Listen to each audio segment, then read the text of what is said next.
Abre a tua Bíblia no livro de Provérbios, capítulo 11. Eu quero que você abra a sua Bíblia no livro de Provérbios, capítulo 11. Cadê o Rafael? Rafael, você conseguiu aquele vídeo que eu te pedi? Você conseguiu? Eu vou passar um videozinho para você, porque esse é o pensamento.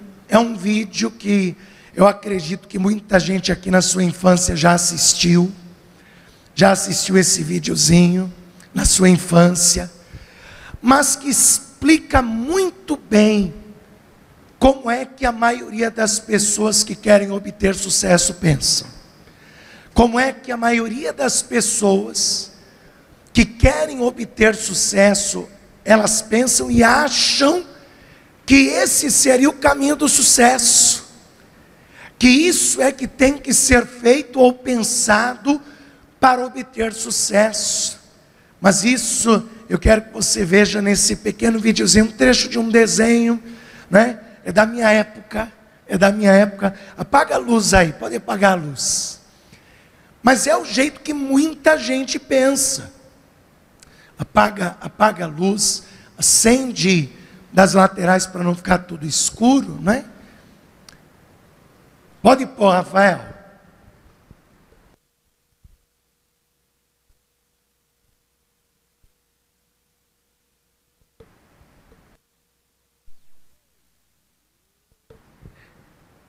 Deu?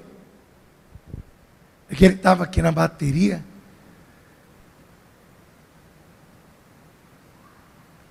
Você, um para mim. Um para você, um para mim. Dois para você, dois para mim. Três para você, dois, três para mim. Quatro para você, dois, três, quatro para mim. Cinco para você, dois, três, quatro, cinco para mim. Prontinho, tudo dividido meio a meio. Travou. Você já assistiu esse desenho do Pica-Pau? Você já viu? Não é assim que tem muita gente que pensa que para obter sucesso tem que ser assim?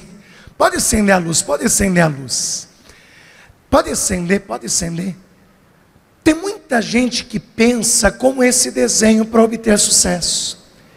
Ela acha que se ela tiver esse jeito de pensar, onde ela se preocupa só consigo mesmo, e só com ela própria, e até tira os recursos que são de outrem, ela vai obter sucesso e vai assim prosperar no seu caminho. Tem pessoas que têm essa metodologia de sucesso, e elas até pensam que isso vai lhes trazer algum sucesso, mas esse pensamento e essa metodologia faz com que até a pessoa em algum momento prospere, só que em dado momento ela vai perder tudo, porque se você já viu esse desenho, no final o lobo se dá mal, né? O lobo sempre se dá mal no final. Quer dizer, essa teoria de pensamento, ela não dá o resultado do sucesso pleno. Por isso que aqui no livro de Provérbios, capítulo 11, Salomão, que foi um homem que conquistou uma riqueza e uma posição grandiosa, ele nos dá uma fórmula para o sucesso. E é o oposto dessa fórmula que nós assistimos. É o oposto dessa fórmula. Não é uma fórmula egoísta, mas é uma fórmula altruísta. Preste atenção, porque aqui há uma chave para o sucesso que nós temos que aprender. Porque muitas vezes nós achamos que um pensamento egoísta é que vai nos levar ao sucesso. Porém, a palavra de Deus e o ensinamento deste homem que se tornou um dos homens mais ricos de Israel e do seu tempo, e até dos reis antes dele, a fórmula dele era uma fórmula altruísta, porque ele ensina aqui em Provérbios capítulo 11, versículo 24, vai totalmente ao oposto desse pensamento egoísta. Porque ele fala assim: alguns há que espalham, e ainda se lhes acrescenta mais, e outros que retêm mais do que é justo, mas é para sua perda. A alma generosa engordará, e o que regar também será regado. Ao que retém o trigo, o povo amaldiçoa, mas bênção haverá sobre a cabeça do vendedor. Então, olha o que Salomão ele está nos ensinando através deste provérbio. Ele está dizendo que aquele que distribui, lhe acrescenta mais. Na Bíblia, na linguagem de hoje, está escrito exatamente isso no versículo 24. Ao que distribui, mais se lhe acrescenta. E ao que retém mais do que é justo, é para sua própria perda. Você vê que é um pensamento totalmente oposto. Porque a pessoa acha que para ter sucesso ela tem que ser egoísta. Só que o pensamento do sucesso é altruísta. A pessoa ela acha que ela precisa reter para prosperar, mas ao que distribui se lhe acrescentará mais. E quem é que está nos ensinando isso? Eu vou te dar a ficha de quem é esse homem aqui que está nos ensinando isso. Salomão assumiu o trono e Deus lhe deu uma sabedoria extraordinária, uma sabedoria como ninguém antes dele havia recebido. Nem o seu pai Davi, que foi o herói da nação israelita, teve a sabedoria que Salomão teve, o sucesso que Salomão teve. Para você ter uma ideia, Salomão, ele levantou Israel para o ápice, levou Israel para o máximo, para o ápice do poder militar e comercial. Israel se tornou uma potência militar e uma potência comercial no tempo de Salomão. Para você ter uma ideia, ele construiu importantes obras hidráulicas, como aquedutos. Aquedutos são sistemas de captação de água de chuva. Em um país em que chove de 4 a 6 meses por ano, e depois é estiagem pura, Salomão, no seu tempo, ele criou sistemas complexos, que pegavam, captavam a água da chuva, e isso sanou as dificuldades de Israel em ter água no seu reino. Ele projetou construções incríveis, como o templo de Jerusalém. O templo que ele construiu para Deus foi projeto dele. Davi gerou recurso, mas foi Salomão que construiu, ele que projetou, ele que dimensionou, ele que colocou no papel como que seria a construção daquele templo que representaria a glória do Senhor. E uma pequena leitura sobre o projeto, você já vê como esse homem tinha uma cabeça, e uma cabeça extraordinária, e um homem que nunca estudou engenharia. É incrível isso. Um homem que nunca estudou engenharia, arquitetura, construir no seu tempo uma das maiores maravilhas do mundo antigo. Pessoas iam do mundo inteiro para conhecer o templo de Jerusalém, que havia sido construído no tempo de Salomão. As esculturas de mármore, a complexidade das peças edificadas em ouro, tudo isso foi Salomão que projetou. Para você ter uma ideia, este homem, ele foi o autor de 3 livros. Os autores, eles dizem, os estudiosos dizem que Salomão é o autor do livro de Provérbios, o autor do livro de Eclesiastes e o autor do livro de Cantares de Salomão. Você já leu Cantares de Salomão? Você nunca pegou para ler? Ô pastor, nunca li Cantares. Se eu fosse você, eu leria. Você vai ver um erudito fazendo versos de amor, versos com extrema perspicácia, e falando do seu amor, pelo seu desejo, pela sua amada, e sem ser vulgar. É uma coisa tão linda, Cantares. Quando você analisa o livro de Cantares, tanto que os estudiosos veem o livro de Cantares como o amor de Cristo pela sua noiva, pela sua igreja, de tamanha complexidade, de afeto demonstrado, sem vulgaridade, no livro de Cantares de Salomão. E o autor foi exatamente Salomão. Salomão, ele possuía uma excelente forma de governar, tanto que ele influenciou o reino a se expandir 5 vezes mais no seu tempo de reinado do que no tempo de seu pai Davi. E ele influenciava as pessoas à sua volta. Você acha que Salomão guardava para si a sabedoria que ele tinha? O que nós estamos fazendo é tentando influenciar você com a sabedoria que Deus deu a esse homem. Influenciar você com uma sabedoria que não é humana, mas com uma sabedoria que é divina e que vem de Deus. Uma sabedoria que vem de Deus, ensinando que o justo deve ser uma pessoa desprendida das coisas terrenas. É intrigante isso, porque Salomão, ele foi um homem extremamente rico. Para você ter uma ideia, por ano, ele arrecadava 25 toneladas de ouro. Para você ter uma ideia, no tempo de Salomão, ele criou uma desvalorização no comércio para prata, porque tinha tanto ouro em Israel, que a prata se tornou um material obsoleto. Você já pensou nisso?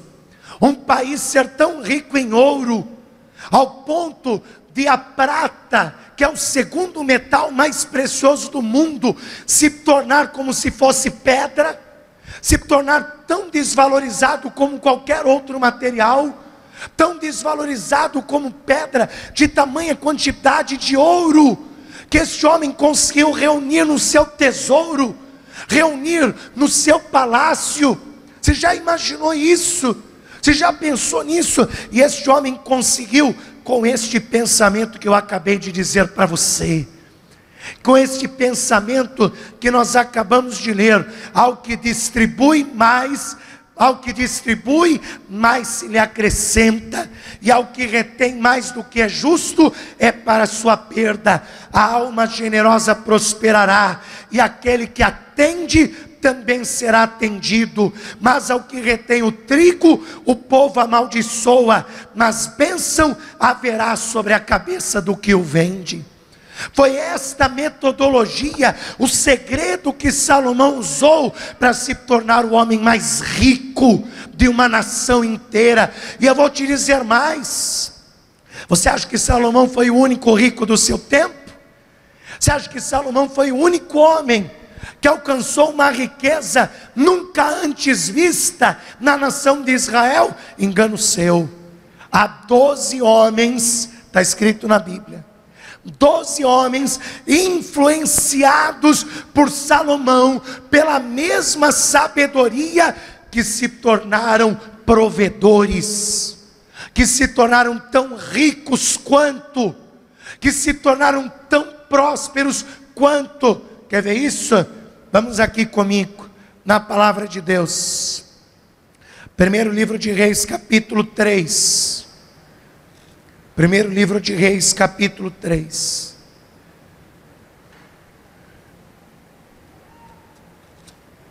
Primeiro livro de Reis, capítulo de número 3.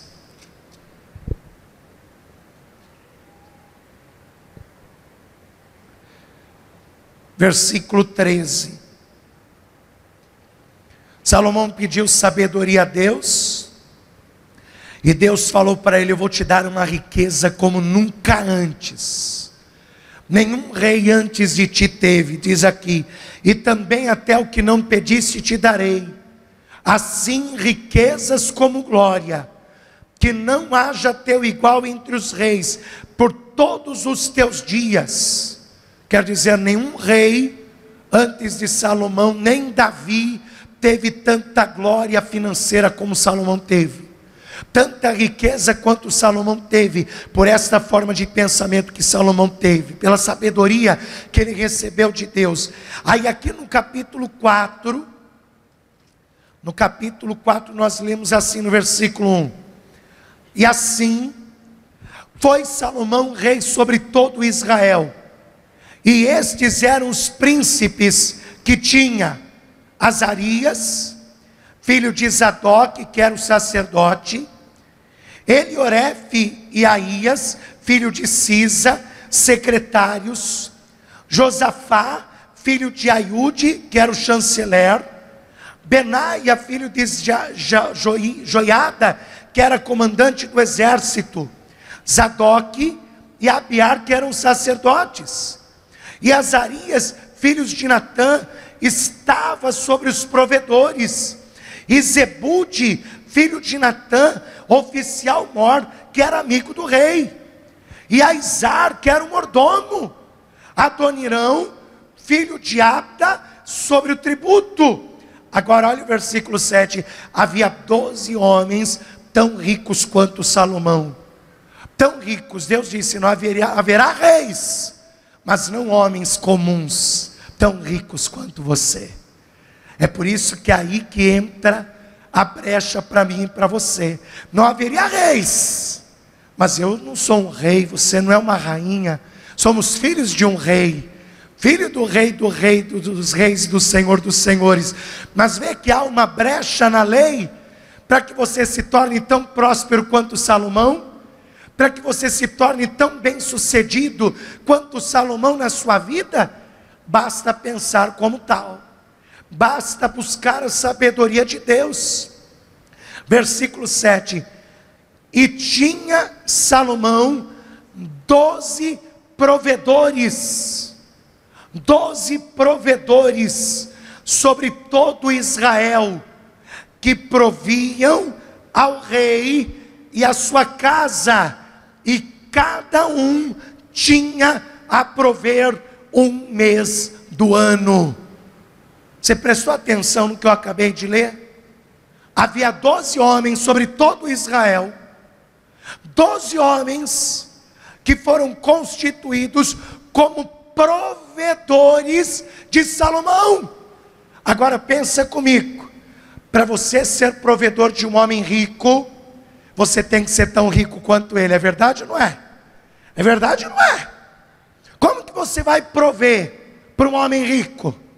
Como que você vai prover sustento para um homem rico? Só se você for tão rico quanto ele, só se você se tornar tão bem sucedido quanto ele.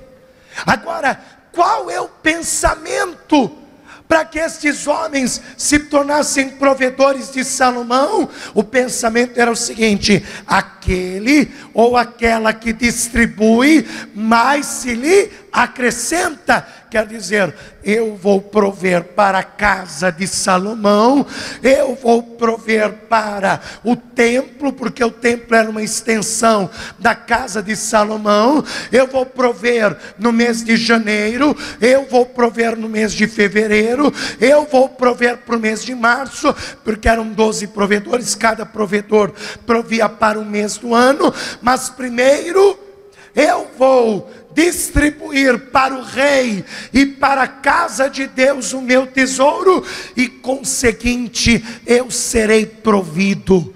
Preste atenção, não é primeiro receber para depois prover, é primeiro prover para depois receber. Você está conseguindo entender esse segredo? Porque as pessoas, elas querem que primeiro venham a si as bênçãos, para que depois elas sejam provedoras da sua família, para que depois elas sejam provedoras das pessoas à sua volta. Porém, Deus está te revelando um segredo nesta noite, um segredo para ter sucesso. Primeiro, você se põe como provedor. Primeiro, você se posiciona como provedor. Primeiro, você distribui e, consequente, você será acrescentado em nome de Jesus Cristo. Vamos aplaudir o nome do Senhor. Lembra o que eu te disse? O segredo do sucesso não é o egoísmo, mas é o altruísmo. Não é o egoísmo. Porque a pessoa que ela quer ter sucesso por egoísmo, ela cresce até no começo, mas chega uma hora e ela não cresce mais. Porque as pessoas vão barrar o crescimento do egoísta. O egoísta vai chegar uma hora que as pessoas vão olhar para ele e vão dizer: não, ele não merece crescer mais. Não, ele não merece conquistar mais. Mas o altruísta não. O altruísta, ele vai ter uma multidão empurrando ele para cima e dizendo: vai, você consegue, você me ajudou um dia, você estendeu a mão, você foi altruísta, e agora o que eu puder fazer, eu vou também fazer para você crescer e se destacar e ter sucesso. Era o que acontecia com Salomão. Ninguém queria fazer guerra com Salomão. Ah, pastor, porque ele tinha um poder militar muito grande? Não, porque Salomão era assim. Primeiro ele estendia a mão e depois ele cria que as pessoas estenderiam a mão para ele. Era esse o pensamento, e este foi o caminho do sucesso de Salomão. Primeiro distribui para que depois seja acrescentado mais ainda, em nome do Deus Todo-Poderoso. Vamos aplaudir ao Senhor por isso.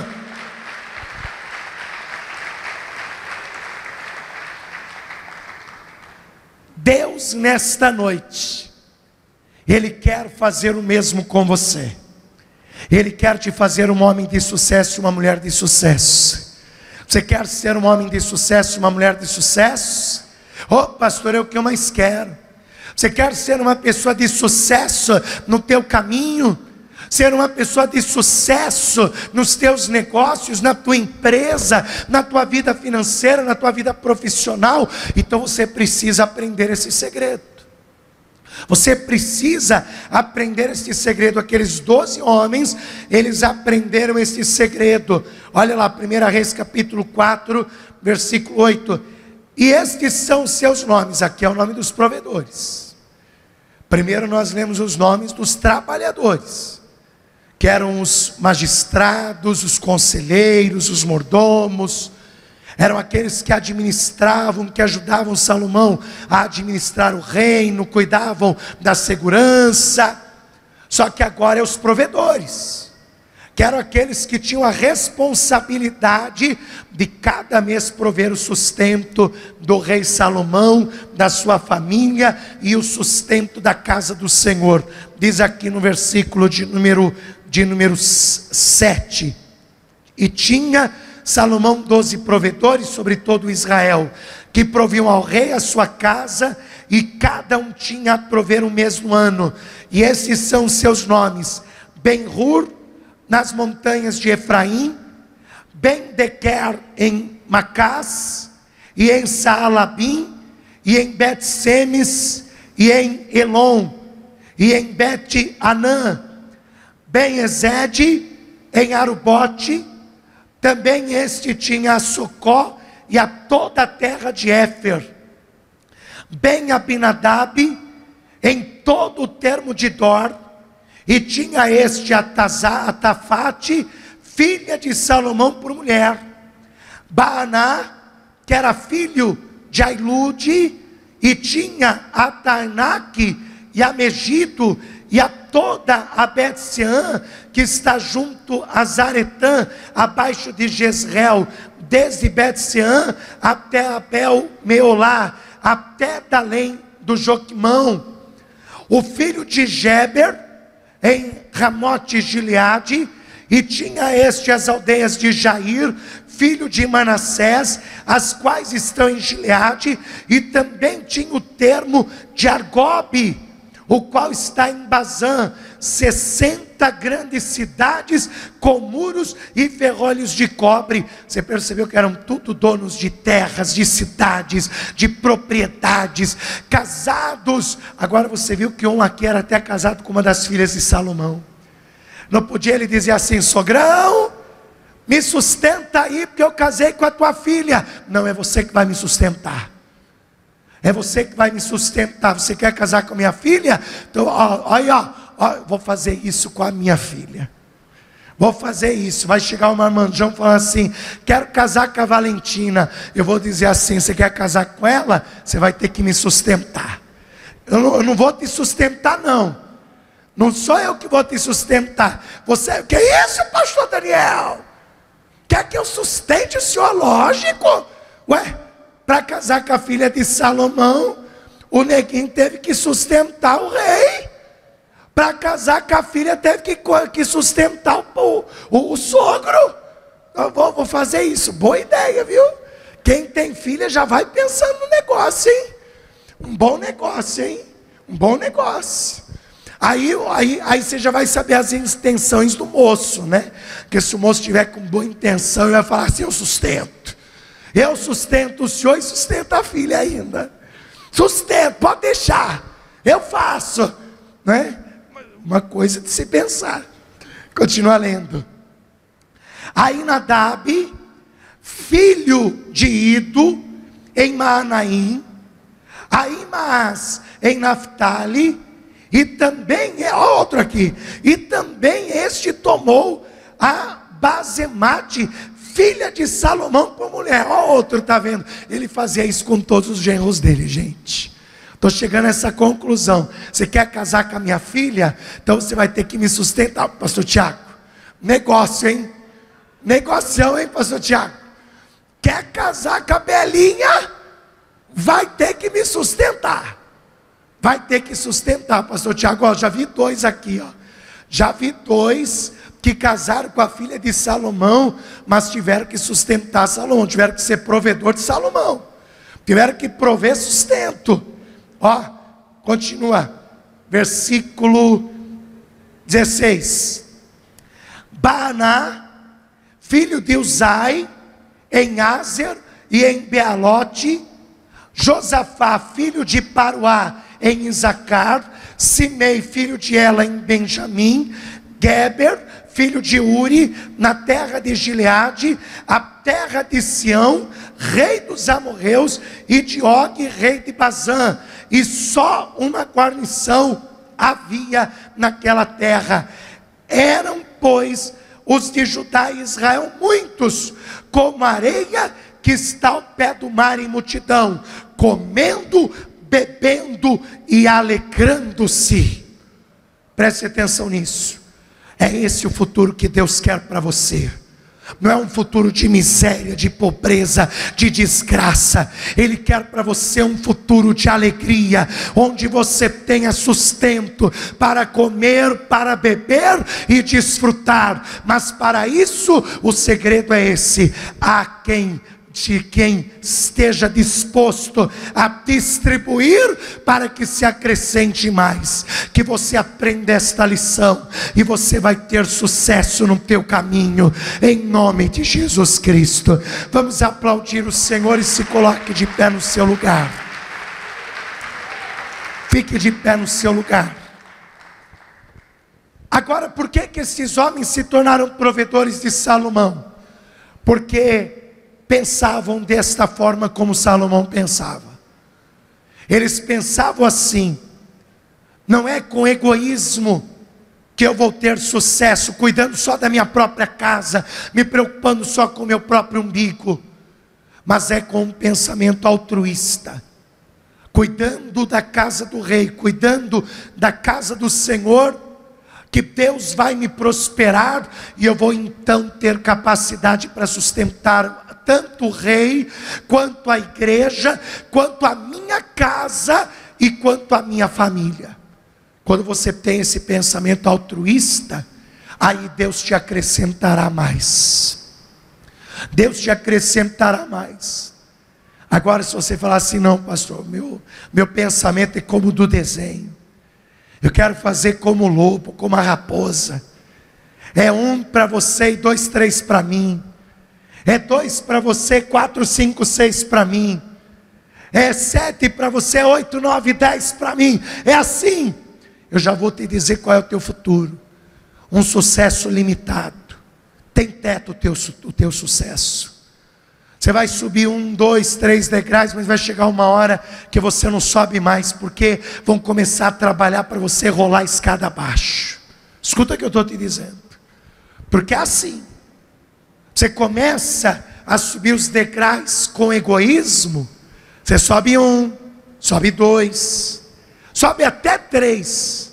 Mas vai chegar uma hora que eles vão começar a fazer de tudo para puxar teu tapete e te jogar a escada abaixo.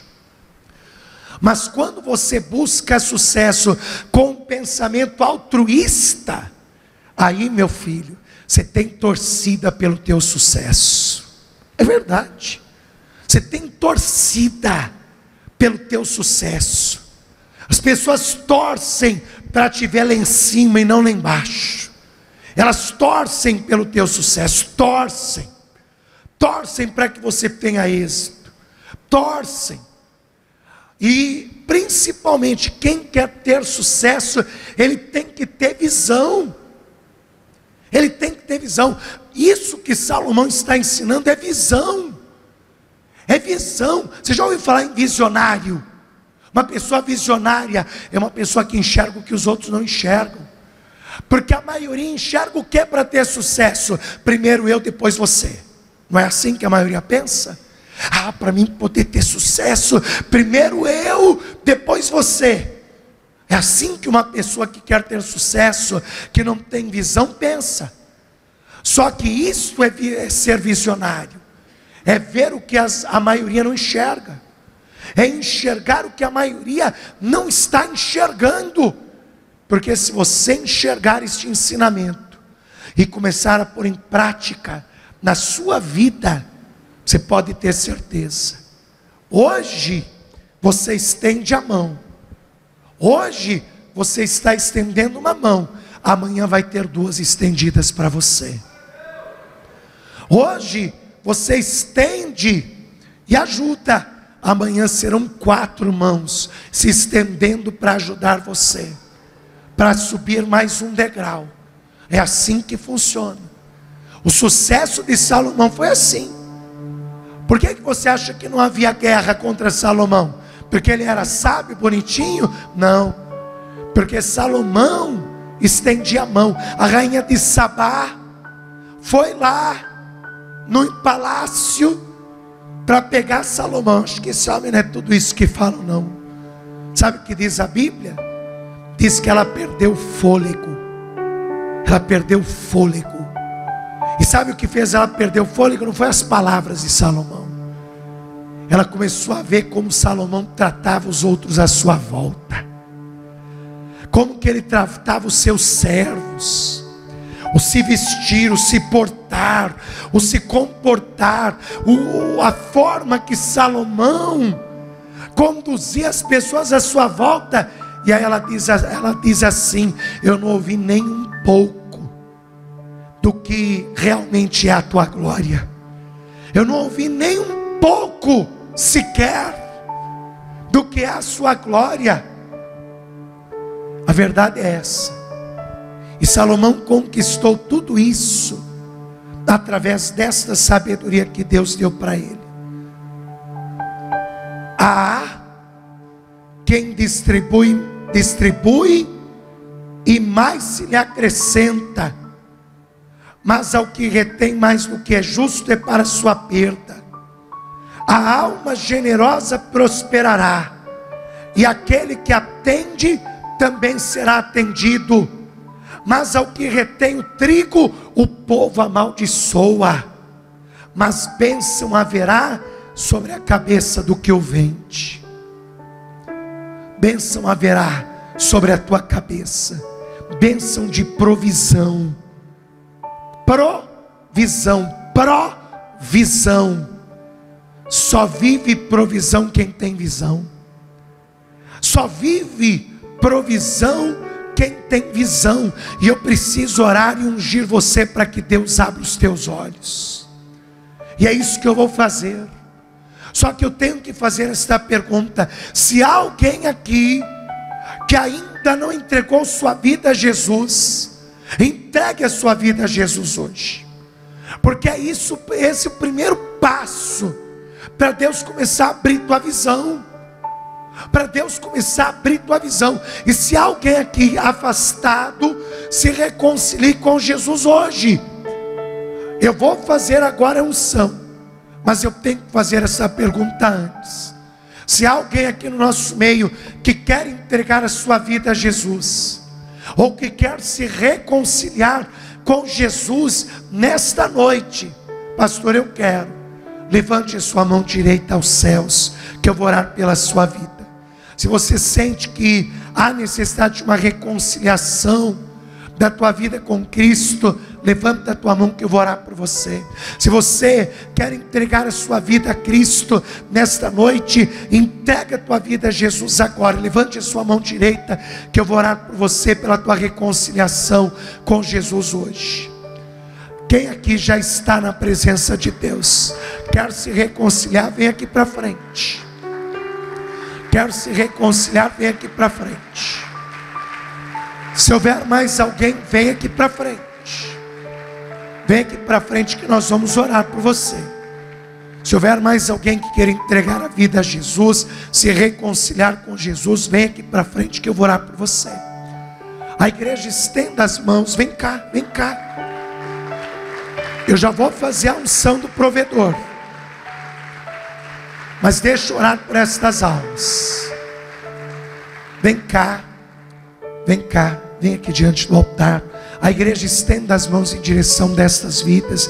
Se você puder, dobra o teu joelho comigo. Dobra o teu joelho comigo.